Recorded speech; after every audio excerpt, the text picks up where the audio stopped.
కోల్కతా ఘటనకు సంబంధించి ఇప్పుడు దేశవ్యాప్తంగా చర్చ జరుగుతోంది. మరీ ముఖ్యంగా ఒకసారి ఫుల్ ఫ్రేమ్ కి సంబంధించి మమతా బెనర్జీ పిక్ వేసి చూపించే ప్రయత్నం చేద్దాం. ఆ తర్వాత ఈ పాయింట్స్కి వచ్చే ప్రయత్నం చేద్దాం. పీసీఆర్ ఒకసారి కోల్కతా కేసుకు సంబంధించి మమతా బెనర్జీ, అవును మమతా ప్రభుత్వం మీద ఇప్పుడు విమర్శలు వెల్లువెత్తుతున్నాయి. మరీ ముఖ్యంగా మమత చేసిన ఆ 10 తప్పులకు సంబంధించి డిస్కషన్ జోరందుకుంది. ఇంతకీ మమతా బెనర్జీ ప్రభుత్వం చేసిన ఆ 10 తప్పులేంటి అనేది ఒకసారి చూసే ప్రయత్నం చేద్దాం. మరీ ముఖ్యంగా మొట్టమొదటిది ఆసుపత్రి నిర్లక్ష్యం. ఆసుపత్రి నిర్లక్ష్యానికి సంబంధించి మొదటి తప్పుగా ఇక్కడ కనిపిస్తోంది. రెండోది అభయ పేరెంట్స్ ఆరోపణలు. ఇక్కడ వాళ్ళని 3 గంటల వరకు, ఇన్ఫ్యాక్ట్ 3 గంటలు అక్కడ హాస్పిటల్ బయటే వాళ్ళు వేచి ఉండేలా చేయడం. ఇక మూడో తప్పు పోలీసుల వ్యవహార శైలి, దాంతోపాటు సాక్ష్యాలు మాయం చేసేందుకు ప్రయత్నాలు చేశారనేది 4వ అంశం. ఇక వినిపిస్తున్న 5వ మాట అల్లరి ముక్కల విధ్వంసానికి సంబంధించి. ఇక దాంతోపాటు ఇటు 6వ తప్పుగా చూస్తే కనుక ప్రిన్సిపల్పై ప్రేమానురాగాలు అనే మాట కూడా వినిపిస్తోంది. అవును, ప్రిన్సిపల్పై ఎందుకంత ప్రేమాభిమానాలను ఆయన ట్రాన్స్ఫర్ విషయంలో ఇన్ డీటెయిల్గా మాట్లాడుకునే ప్రయత్నం చేద్దాం ప్రతి పాయింట్. దాంతోపాటు 7వది నిరసనకారులపై ఉక్కుపాదం మోపడం, అంటే నిరసన వ్యక్తం చేస్తున్న వారి మీద. ఇక 8వది జనాగ్రహాన్ని అణిచివేసే ప్రయత్నం చేశారనేది మరొక ఆరోపణ మమతా ప్రభుత్వం మీద. దీంతోపాటు 9వ అంశం కింద చూస్తే కనుక పోలీసుల ఎదురుదాడికి సంబంధించి కూడా ఇక్కడ మరో అంశం కింద కనిపిస్తోంది. ఇక 10వ అంశం మమతా బెనర్జీ వ్యవహరించిన తీరుకు సంబంధించి ప్రశ్నల వర్షం కనిపిస్తోంది. ఈ నేపథ్యంలో ఒకసారి పాయింట్ టు పాయింట్ చూసే ప్రయత్నం చేద్దాం. ఫస్ట్ పాయింట్ నుంచి ఫ్రమ్ ద బిగినింగ్ ఒకసారి ఫస్ట్ పాయింట్కి సంబంధించి డీటెయిల్గా చూసే ప్రయత్నం చేస్తే కనుక ఆసుపత్రి వర్గాల నిర్లక్ష్యానికి సంబంధించి మనం చూస్తున్నాం. ఇక్కడ ఆత్మహత్యగా చిత్రీకరించే ప్రయత్నం చేశారు. మొదటిది ఒకసారి పాయింట్ హోల్డ్ ఆన్ అయ్యే ప్రయత్నం చేద్దాం. మరి ముఖ్యంగా ఇక్కడ ఇన్ఫాక్ట్ ఉదయం ఘటన జరిగిన తర్వాత, అంటే దాదాపు 3 నుంచి 5 ఈ ప్రాంతంలో ఈ ఘటన జరిగిందనేది మాట వినిపిస్తోంది. ఈ నేపథ్యంలో ఆత్మహత్యగా చిత్రీకరించే ప్రయత్నం చేశారనేది ఇక్కడ మనకు కనిపిస్తోంది. దీంతోపాటు పోస్ట్ మార్టం రిపోర్టులో నిజాలు బయటపడ్డ విషయానికి సంబంధించి ఆసుపత్రి వర్గాల నిర్లక్ష్యాన్ని ఇక్కడ క్లియర్ కట్గా చూపిస్తారనేది. ఆసుపత్రి వర్గాల నిర్లక్ష్యానికి సంబంధించి వాళ్ళు అక్కడ ఎటువంటి తప్పిదాలు చేశారు, ఎటువంటి ఇబ్బందికర వాతావరణం సృష్టించారనే అంశానికి సంబంధించి మనం చూడొచ్చు. ఇక 2వ పాయింట్కి వెళ్ళే ప్రయత్నం చేద్దాం. 2వ పాయింట్ అభయ పేరెంట్స్ ఆరోపణలు. 3 గంటల పాటు వాళ్ళని నిరీక్షణకు గురి చేశారు. అవును, వాళ్ళకి ఆత్మహత్య అని చెప్పారు. ఆ తర్వాత అక్కడికి వచ్చిన తర్వాత, అంటే ఘటన జరిగిన ఆ కాలేజ్కి వచ్చిన ఆ ప్లేస్కి వచ్చిన తర్వాత వాళ్ళని 3 గంటలకు పైగా వాళ్ళని అక్కడ బయట వెయిట్ చేయించారు. ఆగ మేఘాల మీద అంత్యక్రియలు నిర్వహించారు అభయ మృతదేహానికి. ఈ నేపథ్యంలో ఇక్కడ అభయ పేరెంట్స్ కూడా కొన్ని ఆరోపణలు గుప్పించడం జరిగింది. దీంతోపాటు మమతా ప్రభుత్వం మీద వాళ్ళకి నమ్మకం పోయిందంటూ కూడా వాళ్ళు చెప్పుకొచ్చిన సందర్భం ఉందంటే అర్థం చేసుకోవచ్చు. అభయ పేరెంట్స్ తీవ్ర స్థాయిలో ఆరోపణలు చేశారని చెప్పుకోవచ్చు. దీంతోపాటు నెక్స్ట్ దానికి వెళ్ళే ప్రయత్నం చేద్దాం. Here it is. ఇక్కడ పోలీసుల వ్యవహార శైలికి సంబంధించి మొదటి నుంచి ఇక్కడ విమర్శలు వెలువెత్తుతున్నాయనే చెప్పుకోవాలి. ఎందుకంటే మొదట్లో ఆత్మహత్య అని చెప్పి ప్రచారం చేసిన సందర్భాన్ని మనం చూసాం.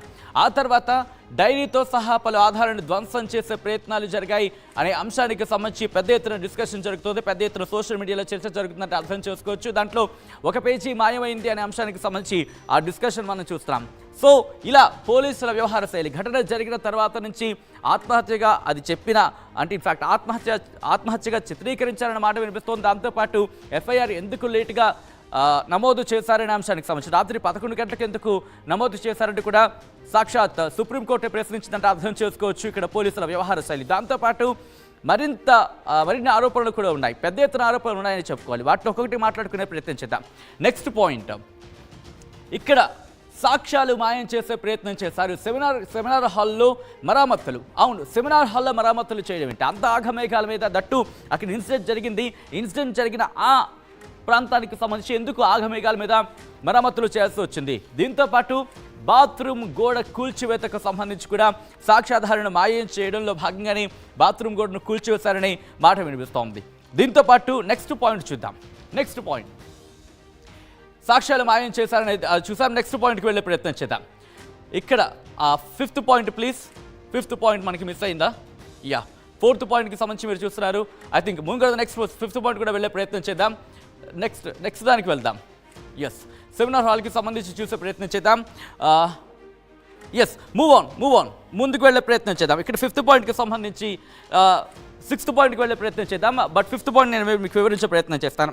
ఆగస్టు 14న ర్యాలీ జరుగుతూ ఉండగా ఆగస్టు 14న ర్యాలీ జరుగుతూ ఉండగా ఆర్జికర్ హాస్పిటల్పై అల్లరి ముక్కలు దాదాపు 40 నిమిషాల పాటు దాడి చేశాయి.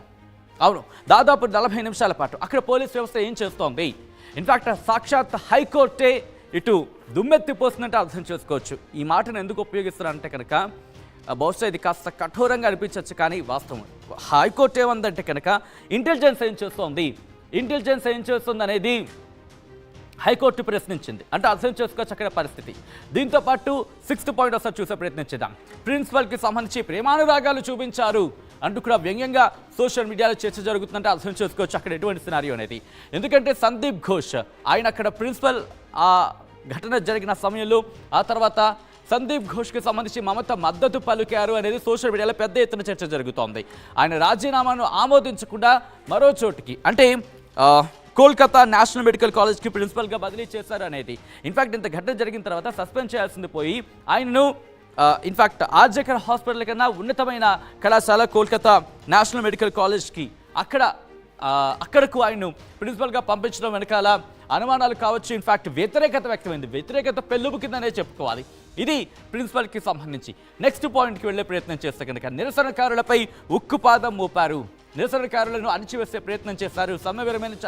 సమ్మె విరమించాలంటూ డాక్టర్లపై ఒత్తిడి తీసుకొచ్చింది మమతా ప్రభుత్వం అనేది ఇక్కడ వినిపిస్తున్న ప్రధానమైన మాట. అంటే నిరసన ఆందోళన వ్యక్తం చేస్తున్నారు. అఫ్కోర్స్ డాక్టర్లు అక్కడ ఆందోళన వ్యక్తం చేస్తున్న పరిస్థితుల నేపథ్యంలో అక్కడ వాళ్ళను సమ్మె విరమించి విధుల్లోకి హాజరు కావాలంటూ కూడా మమతా ప్రభుత్వం వాళ్ళ మీద ఒత్తిడి తీసుకొచ్చిందనేది అక్కడ తీవ్రమైన చర్చకు దారితీసింది. దాంతోపాటు సమ్మె విరమించాలంటూ వాళ్ళ మీద ఒత్తిడి తీసుకురావడం మమతా ప్రభుత్వానికి సంబంధించి ఆగ్రహం పెళ్ళుబుకేలా చేసింది.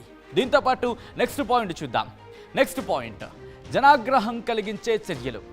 ఫుట్బాల్ మ్యాచ్ రద్దయిన సందర్భం. అక్కడ ఫుట్బాల్ మ్యాచ్ జరగాలి కానీ ఆ మ్యాచ్ను రద్దు చేశారు. ఎందుకంటే ఒకవేళ ఆ ఫుట్బాల్ మ్యాచ్కి వచ్చిన వాళ్ళు మరింత మద్దతు కనుక పలికితే, ఈ ఘటనకు మరింత మద్దతు పలికితే కనుక అది మరింత రచ్చకు దారితీయచ్చు. అప్పుడు శాంతి భద్రతలకు సంబంధించి ఇబ్బంది కలగచ్చు. మరి ముఖ్యంగా ప్రభుత్వం మీద మరింత వ్యతిరేకత పెరగచ్చు అన్న నేపథ్యంలోని ఆ ఫుట్బాల్ మ్యాచ్ను శాంతి భద్రతలకు విఘాతం కలుగుతుందన్న నేపథ్యంలోని దాన్ని బేస్ చేసుకొని ఫుట్బాల్ మ్యాచ్ను రద్దు చేశారని ఇన్ఫాక్ట్ జనాగ్రహానికి సంబంధించి కూడా ఇక్కడ ఈ అంశం కూడా చర్చ జరుగుతోంది. తర్వాత 9వ పాయింట్కి వెళ్ళే ప్రయత్నం చేద్దాం. పోలీసుల ఎదురుదాడి. ఇక్కడ పోలీసుల తీరు మీద తీవ్రమైన ఆగ్రహం వ్యక్తమవుతోంది. ఎందుకంటే కనుక తప్పులను సరిదిద్దుకోవాల్సింది పోయి ఎదురుదాడి చేశారు పోలీసులు అనే మాట వినిపిస్తోంది. దీంతోపాటు టీఎంసీ నేతల్లా వ్యవహరించారు అనేది ఇక్కడ పోలీసుల తీరు మీద తీవ్రమైన వ్యతిరేకత వచ్చేలా చేస్తుంది. ఎందుకంటే ఆ రోజు ఘటనకు సంబంధించి ప్రతి పాయింట్ అంటే ఒక పాయింట్స్ మాట్లాడుకుంటే కనెక్టివిటీ పాయింట్స్ అనుకుంటాం కదా, అక్కడెక్కడ క్లారిటీ దొరకట్లేదు అనుకునే సందర్భంలో పోలీసులు తప్పును సరిచేసుకోవాల్సింది పోయి టీఎంసీ నేతలు వ్యవహరించారనేది ఇక్కడ భారతీయ జనతా పార్టీ ప్రధానంగా ఆరోపిస్తోంది. మరి ముఖ్యంగా ఏమంటున్నారంటే ఇక్కడ సోషల్ మీడియా ఇన్ఫ్లుయెన్సర్స్ కావచ్చు, యూట్యూబర్స్ కావచ్చు, డాక్టర్స్ కావచ్చు, ఇలా విద్యార్థులు ఇన్ఫాక్ట్ ఇలా వీళ్ళకు సంబంధించి రాష్ట్ర మంత్రి సంచలన వ్యాఖ్యలు చేసిన సందర్భం. ఇన్ఫాక్ట్ అది ఈరోజు ధర్మాసనం దృష్టికి కూడా వెళ్ళిన సిచ్యువేషన్ అంతా అర్థం చేసుకోవచ్చు. మరి ముఖ్యంగా ఇటువంటి సినారియో పోలీసులు ఇటు టీఎంసీ నేతలు వ్యవహరించారు, సిచ్యువేషన్కి సంబంధించి వ్యవహరించాల్సింది పోయి టీఎంసీ నేతలు వ్యవహరించారనేది ఇక్కడ వినిపిస్తున్న మరో మాట. Last moving out to the next point, last but not least, Mamata తీరు. అవును, మమతా బెనర్జీ తీరు. సీఎం నిరసనలకు దిగడం, దాంతోపాటు మమతా చేతిలోని హోంశాఖ ఇన్ఫాక్ట్ వైద్య శాఖ కూడా ఆమె చేతిలో ఉన్నట్టుగా తెలుస్తోంది. అయితే ఇక్కడ మాట్లాడుకుంటున్నాం ఇక్కడ మమతా తీరుకు సంబంధించి. ఎందుకంటే సోషల్ మీడియా ఇన్ఫ్లుయెన్స్ కావచ్చు, లేకపోతే యూట్యూబర్స్ ఇన్ఫాక్ట్ కొద్దిసేపటి క్రితం మనం మాట్లాడుకున్నట్టుగా రాష్ట్ర మంత్రి ఉదయన్ గుహ సంచలన వ్యాఖ్యలు చేశారు. ఆయన ఏమన్నారంటే కనుక అఫ్కోర్స్ కాస్త అభ్యంతరకరంగా అనిపిస్తుంది, కాస్త కలిసివేసే మాటలు అవి. అందుకని ఆ మాటలు ప్రస్తావించాలనుకోవట్లేదు. ఆ విషయం ఈరోజు సుప్రీంకోర్టు దృష్టికి కూడా వెళ్ళింది. సుప్రీంకోర్టు కూడా ఆ అంశాన్ని పరిశీలించింది. ఇక్కడ సాక్షాత్ ముఖ్యమంత్రి ఇదిగో ఇలా నిరసనలకు దిగడం,